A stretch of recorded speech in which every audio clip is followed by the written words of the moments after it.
হায়েজ, নেফাস ও এস্তেঞ্জা। ঋতুমতী মহিলাদের সাথে পূর্ববর্তী উম্মতরা প্রচুর বাড়াবাড়ি করত। ইহুদিরা ঋতুমতী মহিলাদেরকে সমাজ থেকে সম্পূর্ণ পৃথক করে দিত। তাদের সাথে খাওয়া দাওয়া, উঠা বসা, শয়ন করা সব কিছু বর্জন করত। উল্টো দিকে খ্রিস্টানরা ঋতুমতী মহিলাদের সাথে সহবাস পর্যন্ত করত।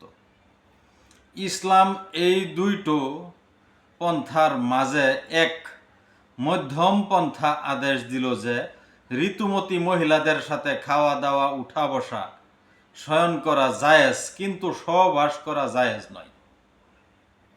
আল্লাহ তাআলা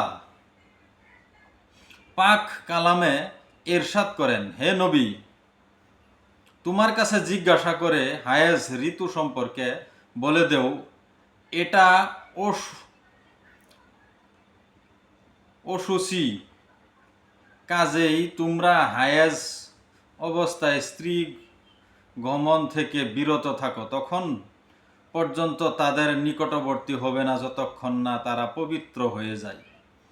যখন উত্তম রূপে পরিশুদ্ধ হয়ে যাবে তখন গমন করে তাদের কাছে যাবে, যেভাবে আল্লাহ তোমাদেরকে হুকুম দিয়েছেন। নিশ্চয় আল্লাহ তওবাকারী এবং অপবিত্রতা থেকে যারা বেঁচে থাকে তাদেরকে পছন্দ করেন। রাসূল সাল্লাল্লাহু আলাইহি ওয়াসাল্লাম ইরশাদ করেছেন, ঋতুমতী স্ত্রীদের সাথে সহবাস ছাড়া সব কিছুই করতে পারো। হায়েজ ও এস্তেঞ্জা কাকে বলে? সাবালিক মহিলাদের রহম বা গর্ভাশয় বাচ্চাদানি থেকে প্রত্যেক মাসে স্বাভাবিকভাবে যে রক্তস্রাব হয়ে থাকে তাকে হায়েজ বা ঋতু বলা হয়, এবং অস্বাভাবিকভাবে যে রক্তস্রাব হয় তাকে এস্তেঞ্জা বলা হয়।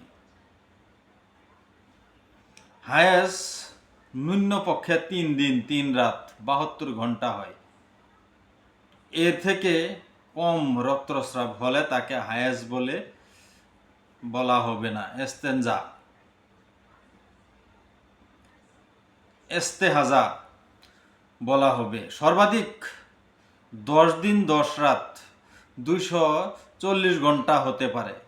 তার অধিক হলে তাকেও হায়েজ বলা হবে না, ইস্তেহাজা বলা হবে। 2 হায়েজের মাঝে পবিত্র থাকার ন্যূনতম সময় 15 দিন 360 ঘন্টা। একটা হায়েজ বন্ধ হবার পর 15 দিনের পূর্বে পুনরায় রক্তস্রাব হলে তাকে হায়েজ বলা হবে না, ইস্তেঞ্জা বলা হবে। 2 হায়েজের মাঝে পবিত্র থাকার অধিকতম সীমা নির্দিষ্ট নেই। 15 দিনের অধিক 20 দিনও হতে পারে, আবার 20 মাসও হতে পারে। হায়েজ চলাকালীন লাল, কালো, হলুদ ইত্যাদি যে রঙের এই রক্ত আসুক না কেন তা হায়েজ বলেই গণ্য হবে, যতক্ষণ না পর্যন্ত পরিষ্কার সাদা বার হচ্ছে।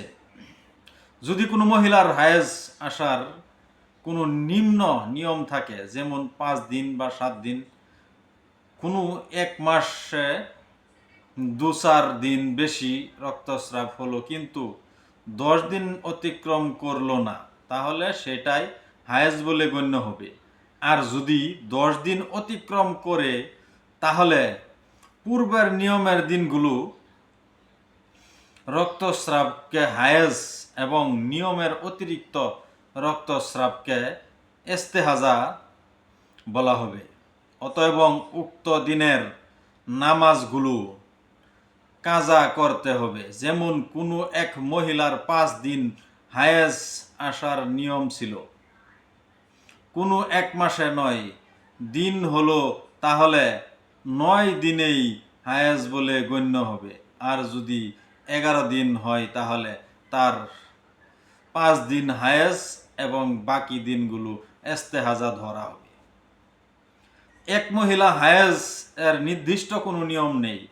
কোনো মাসে 6 দিন, কোনো মাসে 7 দিন, আবার কোনো মাসে 5 দিনও হয়। এখন কোনো এক মাসে 10 দিন অতিক্রম করলো, তাহলে আগের মাস যতদিন হায়েজ ছিল ততদিন হায়েজ এবং অতিরিক্ত দিনগুলো ইস্তেহাজা ধরা হবে। যদি কোনো মহিলার প্রথম বারই রক্তস্রাব আরম্ভ হয়ে আর বন্ধ না হয়, ক্রমাগত কয়েক মাস যাবৎ থাকে, তাহলে যে দিন থেকে রক্তস্রাব আরম্ভ হয়েছে সেই দিন থেকে 10 দিন হায়েজ এবং পরবর্তী 20 দিন ইস্তেহাজা ধরা হবে। ওইভাবে প্রত্যেক মাসে তার 10 দিন হায়েজ এবং 20 দিন ইস্তেহাজা ধরা হবে। 9 বছর বয়সের পূর্বে হায়েজ আসে না, এবং যদি কোনো মেয়ে 9 বছর বয়সের পূর্বে রক্তস্রাব দেখা দেয়, তা হায়েজ হবে না, ইস্তেহাজা হবে। গর্ভ অবস্থায় রক্তস্রাব হলে তা হায়েজ হবে না, ইস্তেহাজা হবে। কয়েকদিন বিরতি দিয়ে রক্তস্রাব হলে, যদি 3 দিন রক্তস্রাব আসার পর 15 দিনের বিরতি দিয়ে পুনরায় রক্তস্রাব হয়, তাহলে উভয় রক্তস্রাবকেই হায়েজ বলা হবে। যদি 3 দিনের কম না হয় এবং মধ্যবর্তী 15 দিনের পবিত্রতার দিন ধারা হবে।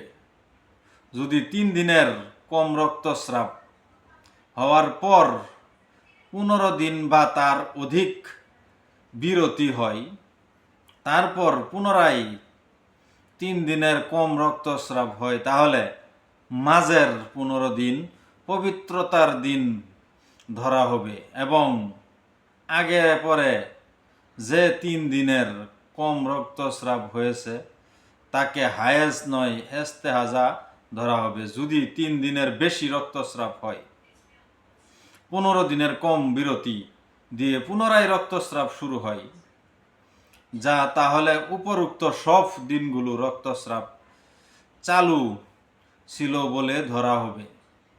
এবং উক্ত মহিলা যদি এমন হয় যে তার ওই প্রথম রক্তস্রাব আসছে, তাহলে প্রথম 10 দিন হায়েজ এবং পরবর্তী দিনগুলো ইস্তেহাজা ধরা হবে। আর যদি মহিলা এমন হয় যে তার পূর্বেও হায়েজ এসেছে, তাহলে তার যে কোনো দিন হায়েজ আসার নিয়ম ছিল যে কোনো দিন হায়েজ এবং বাকি দিনগুলো ইস্তেহাজা বলে গণ্য করা হবে।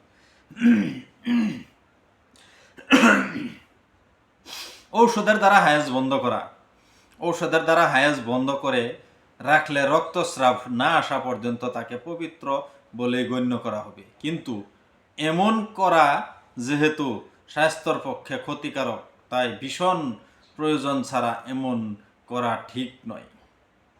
কোনো এক মহিলার নিয়ম অনুযায়ী হায়েজ শুরু হলো, সে ওষুধ খেয়ে নিয়মের পূর্বে হায়েজ বন্ধ করে দিল, তাহলে এখনই তাকে পবিত্র বলে গণ্য করা হবে না।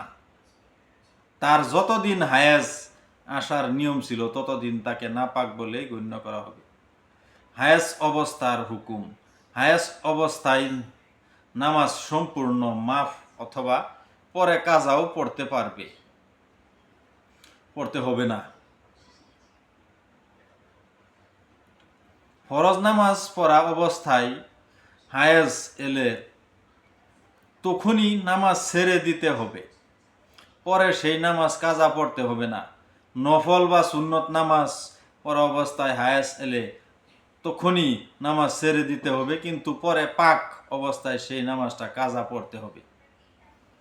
10 দিন পূর্বে হায়েজ বন্ধ হলে, যদি 10 দিনের কম হায়েজ আসছে নিয়ম অনুযায়ী হোক বা বেনিয়মের কারণে, এবং এমন সময় রক্তস্রাব বন্ধ হয় যে ওয়াক্তের মধ্যে গোসল করে আল্লাহু আকবার বলতে পারবে, তাহলে সেই ওয়াক্তের নামাজ তার উপর ফরজ হয়ে যাবে।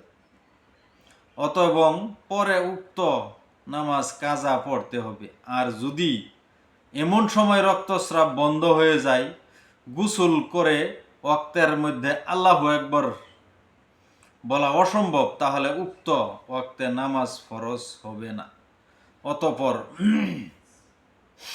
এবং পরে ওই নামাজের কাজা পড়তে হবে না, পরবর্তী ওয়াক্ত থেকে নামাজ ফরজ হবে। যেমন কোনো এক মহিলার অষ্টম দিন, তার নিয়ম যেমনই থাকুক, আসরের ওয়াক্ত শেষ হবার 20 মিনিট পূর্বে রক্তস্রাব বন্ধ হলো। 20 মিনিট সময়ে যেহেতু গোসল করে আল্লাহু আকবার বলা সম্ভব, তাই সেই সময় গোসল করুক বা না করুক, তার উপর আসরের নামাজ ফরজ হয়ে গেছে। এবং তাকে পরে পাক হয়ে আসরের নামাজ কাজা পড়তে হবে। আর যদি আসরের ওয়াক্ত শেষ হবার 5 মিনিট পূর্বে রক্তস্রাব বন্ধ হয়ে, তাহলে আসরের নামাজটা ফরজ হবে না। কেননা 5 মিনিটে গোসল করা আল্লাহ আকবর বলা প্রায় অসম্ভব। যদি 10 দিন সম্পূর্ণ হয়ে হায়েজ বন্ধ হয় এবং এমন সময় বন্ধ হয় যে ওয়াক্ত শেষ হতে মাত্র 2-5 সেকেন্ড বাকি আছে, আল্লাহু আকবার বলার সময় পরিমাণ, এখানে গোসল করার মতো সময় পাওয়া শর্ত নেই, তাহলে সেই ওয়াক্তের নামাজ ফরজ হয়ে যাবে, যা পরে কাজা করতে হবে। নিয়মের পূর্বে হায়েজ বন্ধ হলে নামাজ ও সহবাসের হুকুম। কোনো এক মহিলা, উদাহরণস্বরূপ 8 দিন হায়েজ আসার নিয়ম ছিল, কোনো এক মাসে 6 দিন হায়েজ এসে সম্পূর্ণ বন্ধ হয়ে গেল, তাহলে তাকে সাবধানতা বশত সেই সময় গোসল করে নামাজ পড়া শুরু করে দিতে হবে। কিন্তু নিয়মের দিন অর্থাৎ 8 দিন পর পার না হওয়া পর্যন্ত সহবাস করা জায়েজ হবে না। হায়েজ অবস্থায় এক মুস্তাহাব আমল। হায়েজ অবস্থায় মহিলাদের জন্য উচিত যে নামাজের সময় হলে ওযু করে কোনো পবিত্র স্থানে বসে কিছুক্ষণ তাসবিহ ইত্যাদি পড়তে থাকা, যাতে ইবাদতের অভ্যাস বাকি থাকে। হায়েজ অবস্থায় রোজা রাখা। হায়েজ অবস্থায় রোজা রাখা হারাম। রমজান মাসে হায়েজ আসার কারণে যতগুলো রোজা ছেড়ে যাবে, পরে তার কাজা করতে হবে। যদি কোনো ঋতুমতী মহিলা রমজান মাসে দিনের বেলা হায়েজ বন্ধ হয়ে, তাহলে দিনের বাকি অংশ পানাহার করা তার জন্য ঠিক নয়। সন্ধ্যা পর্যন্ত সে রোজাদারের মতো থাকবে। যদিও ওই দিনটা রোজা হিসাবে গণ্য হবে না, পরে ওই দিনের রোজা কাজা করতে হবে। যদি কোনো মহিলার রোজা রাখার অবস্থায়, রমজানের রোজা হোক বা অন্য কোনো রোজা হোক, দিনের বেলা হায়েজ শুরু হয়ে যায়, তাহলে সে নির্দ্বিধায় খাওয়া দাওয়া করতে পারবে, বরঞ্চ তার জন্য পানাহার করাই উত্তম। অনেকের ধারণা যে রোজা রাখা অবস্থায় দিনের বেলা হায়েজ এলেও সন্ধ্যা পর্যন্ত খানা পিনা করা যাবে না বা না করাই উত্তম, এটা সম্পূর্ণ ভুল ও ভিত্তিহীন ধারণা। রমজানের রাতে পবিত্র হলে সম্পূর্ণ 10 দিন হায়েজ আসার পর যদি সেহরির সময় শেষ হবার 2-5 সেকেন্ড আগে হায়েজ বন্ধ হয়ে যায়, তাহলে পরের দিনের রোজা শুদ্ধ হবে। আর যদি সেহরির সময় শেষ হবার পর হায়েজ বন্ধ হয়, তাহলে তাকে সন্ধ্যা পর্যন্ত পানাহার ত্যাগ করে থাকতে হবে, কিন্তু রোজাটা শুদ্ধ হবে না, পরে আবার কাজা করতে হবে। যদি 10 দিন সম্পূর্ণ হবার পূর্বে হায়েজ বন্ধ হয় এবং এমন সময় বন্ধ হয় যে সেহরির সময় শেষ হবার পূর্বে সে গোসল করে আল্লাহু আকবার বলতে পারবে, তাহলে সে সেহরির সময় শেষ হবার পূর্বে গোসল করুক বা না করুক, পরের দিন রোজা শুদ্ধ হবে। আর এতটা সময় না পেলে শুদ্ধ হবে না। সূর্যাস্তের 1 সেকেন্ড পূর্বেও যদি হায়াস শুরু হয়ে যায়, তাহলে সেই দিন রোজা নষ্ট হয়ে যাবে, পরে কাজা করতে হবে। হায়াস অবস্থায় কোরআন পাঠ, হায়াস অবস্থায় ইচ্ছাকৃত কোরআন শরীফ স্পর্শ করা ও পাঠ করা হারাম, কিন্তু কোরআন শরীফ দেখা বা শোনা নিষেধ নয়। যে মহিলা কোরআন শরীফ পড়ান হায়াস অবস্থায় না পড়ানোই উচিত। তবে যদি একান্তই পড়াতে হয়, তাহলে কোনো আয়াত টানা পড়া চলবে না। আয়াতের প্রত্যেকটা শব্দকে কেটে কেটে পৃথকভাবে পড়তে হবে। যেমন আলহামদু লিল্লাহি রাব্বিল আলামিন। হায়াস অবস্থায় দোয়া হিসাবে ব্যবহৃত সূরা ও আয়াতগুলো দোয়ার উদ্দেশ্যে পড়া চলবে। যেমন চারকুল, আয়াতুল কুরসি, সূরা বাকারা শেষ আয়াত ইত্যাদি দোয়ার উদ্দেশ্য পড়া চলবে। হায়াস অবস্থায় হদিসে বর্ণিত দোয়াসমূহ পড়া, জিকির করা, কলেমা পড়া, দুরূদ পড়া, তসবিহ পড়া, সালাম দেওয়া, সালামের উত্তর দেওয়া, আজানের উত্তর দেওয়া ইত্যাদি জায়েজ। হায়াস অবস্থায় দ্বীনি কিতাব যেমন তফসির, হাদিস, ফিকহা ইত্যাদি কিতাব পড়া ও পড়ানো জায়েজ। ওইভাবে ফাজাইলে আমল এবং মুনতাখাব হাদিস হাতে নিয়ে পড়া চলবে, কিন্তু যেখানে কুরআনের কোনো আয়াত লেখা আছে সেই জায়গাটা হাত দেওয়া যাবে না, এবং মুখেও কুরআনের আয়াত পাঠ করা চলবে না। হায়াস অবস্থায় মসজিদে প্রবেশ হারাম। ওই কারণে হায়াস অবস্থায় তওয়াফ করা নিষেধ, কেননা তওয়াফ মসজিদের মধ্যেই করা হয়। তবে মসজিদের বাইরে দ্বীনি মজলিসে যাওয়া জায়েজ। হায়াস অবস্থায় সহবাস। হায়াস অবস্থায় স্ত্রী সহবাস করা সম্পূর্ণ হারাম ও নিষিদ্ধ। পবিত্র কুরআনের মধ্যে ওই সম্পর্কে নিষেধাজ্ঞা এসেছে। যদি কোনো ব্যক্তি ওই অবস্থায় সহবাস করাকে হালাল বা বৈধ মনে করে, সে কাফের হয়ে যাবে। হায়াস অবস্থায় স্ত্রীর কাছে শোয়া এবং নাভি ও হাঁটুর মধ্যবর্তী অংশ বাদ দিয়ে বাকি শরীর নিয়ে আনন্দ উপভোগ করা জায়েজ, কিন্তু স্ত্রীর শরীরের উক্ত অংশ দেখা এবং উক্ত অংশে সরাসরি হাত দেওয়া জায়েজ নয়। হায়াস অবস্থায় স্বামীর কাছে শোয়ার সময় পায়জামা পরে শোয়ার দরকার। যেমন হাদিস শরীফে আছে, হযরত আয়েশা রাদিয়াল্লাহু তাআলা আনহা বলেন, আমি যখন হায়াস অবস্থায় হতাম, তখন নবীজি সাল্লাল্লাহু আলাইহি ওয়াসাল্লাম আমার সাথে শোয়ার সময় আমাকে লুঙ্গি পায়জামা পরে নিতে বলতো। হায়াস অবস্থায় স্বামী স্ত্রীর আলাদা বিছানায় শোয়া ঠিক নয়। আগের মতো একই বিছানায় শোয়া দরকার। তবে যদি এক বিছানায় শুলে সহবাস হয়ে যাবার আশঙ্কা থাকে, তাহলে পৃথক বিছানায় শোয়া দরকার। এমনকি যদি এক ঘরে শুলেও সহবাসের আশঙ্কা থাকে, তাহলে পৃথক ঘরে শোয়া দরকার, কেননা হায়াস অবস্থায় সহবাস সম্পূর্ণ হারাম। তাই এই হারাম থেকে বাঁচার জন্য যা কিছু করণীয় তা করতে হবে।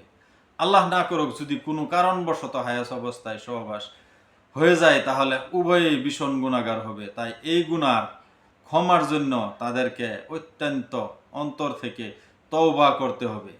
তবে স্বামী যদি জোরপূর্বক সহবাস করে, তাহলে স্ত্রী গুনাহগার হবে না। তওবা করার সাথে সাথে হায়াজের শুরুর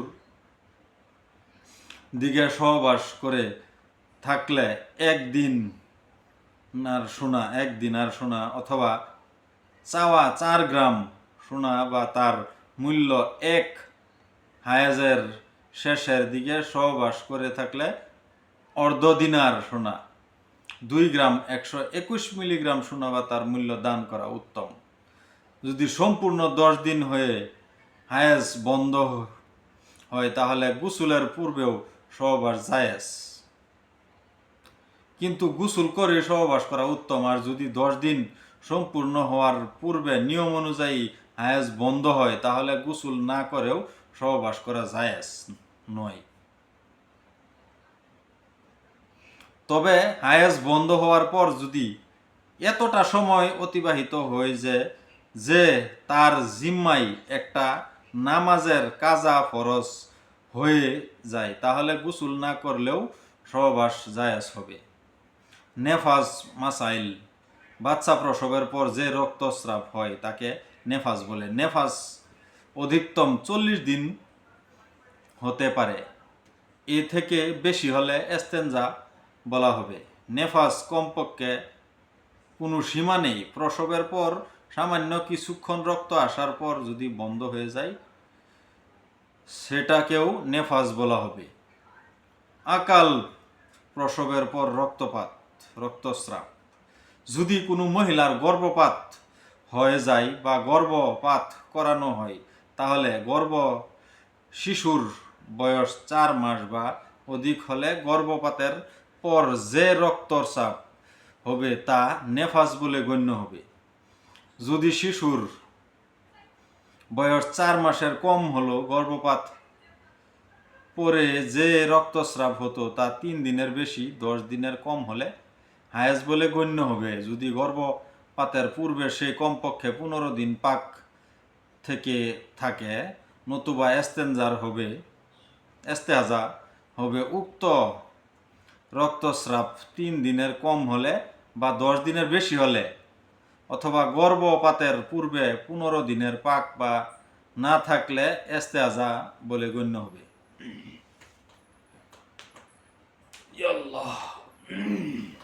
অপারেশনের পর রক্তস্রাব, অপারেশনের মাধ্যমে পেট কাটা যদি বাচ্চা ভূমিষ্ঠ হয় তাহলে গর্ভাশয়ন বাচ্চাদানি থেকে বাচ্চার রক্তস্রাব হলে তাকে নেফাজ বলে হবে। আর যদি গর্ভাশয় থেকে রক্তস্রাব না হয় তাহলে তাকে নেফাজ বলে গণ্য বলা হবে না, বরঞ্চ সেটাকে বাহ্যিক ক্ষত বলে ধরা হবে।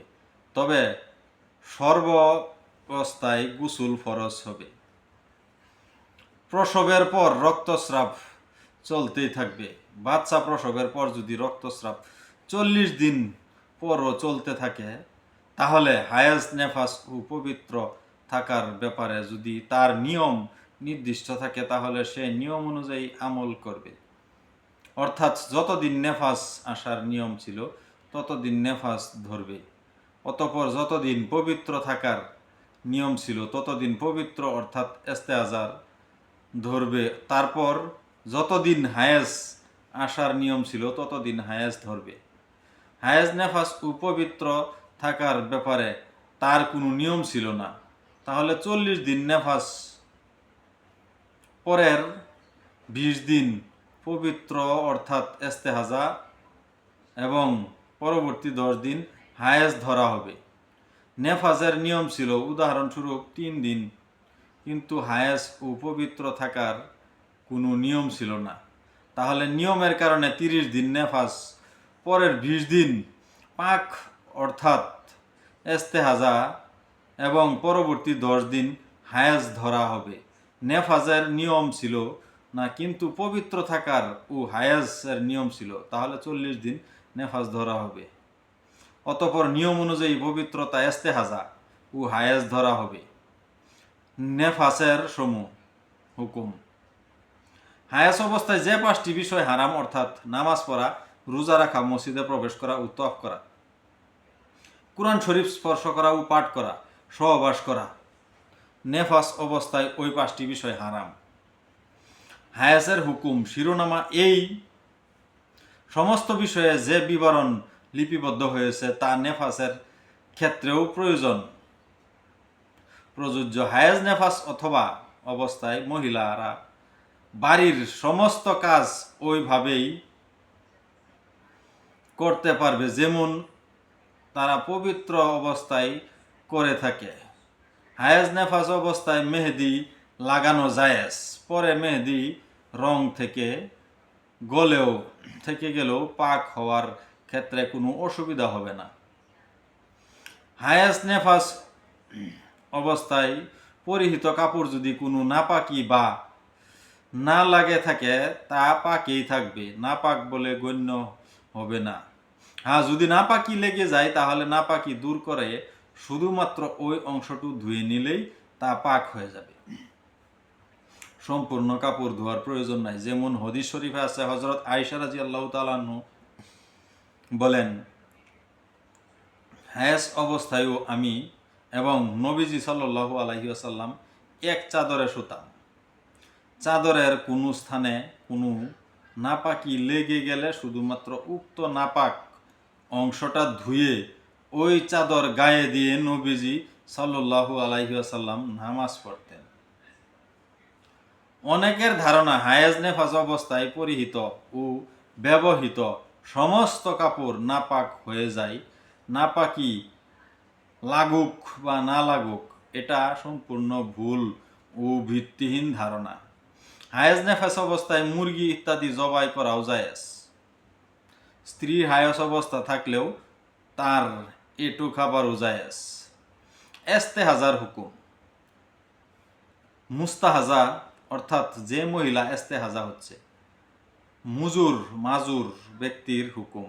যে সময় রক্তস্রাবকে ইস্তেহাজা বলা হচ্ছে, সেই সময় তার জন্য ওই সমস্ত বিষয় হালাল ও হায়েজ ও নেফাস কারণে হারাম হয়। অতএব ইস্তেহাজা অবস্থায় সে নামাজ পড়বে, তবে যেহেতু সে মাজুর ব্যক্তির হুকুম, তাই তাকে প্রত্যেক ওয়াক্তের উযু করে নামাজ পড়তে হবে। এই সম্পর্কে বিস্তারিত আলোচনা মুজুর অধ্যায় পরে বলা হয়েছে। রোজার রাখার কোরআন শরীফ স্পর্শ করা ও তেলাওয়াত করতে পারবে, মসজিদে প্রবেশ করা, তওয়াফ করা চলবে এবং ওই সমস্ত স্বামী তার সাথে সহবাসও করতে পারবে। সবাইকে বেশি বেশি আমল করবার জন্য তৌফিক দান করুক আল্লাহ তাআলা। সবাইকে 5 ওয়াক্ত নামাজ পড়ার জন্য ও আমাকে 5 ওয়াক্ত নামাজ পড়ার জন্য তৌফিক দান করুক। আমিন।